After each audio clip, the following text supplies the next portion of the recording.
ఏమ్మా ఎవరికి బాగాలేదు? వీళ్ళ నాయన ఏమైంది? ప్రాణం బాగాలేదు. హార్ట్ ప్రాబ్లం వచ్చిందా? ఏం కాదు, ఏసఐ మీద ప్రార్థన చేసుకుని బాగు చేస్తాడు. మా అబ్బాయికి బాగు చేసినాడు అంటే నేను చెప్పను, ఇంకా వారం వారం వస్తుంటాయి ఇక్కడ. చనిపోయేటోడు బ్రతికినాడు. డాక్టర్లే ఆశ్చర్యపోయినాడు. పెద్ద ఆపరేషన్, అసలు ఇట్లాంటి ఆపరేషన్ మేము ఎప్పుడు చేయలేదు, కానీ బ్రతికినాటే మీ దేవుడే అమ్మ. ఏసఐ బ్రతికించే దేవుడు.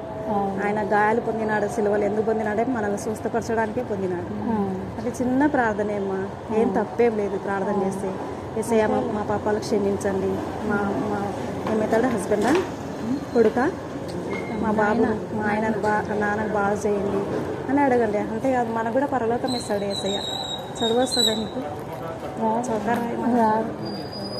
సరే, ఆ చిన్న 2 మాటలు పలకండి. ఏసయ్య మమ్మల్ని క్షమించండి, బాగు చేయండి అని అడగండి.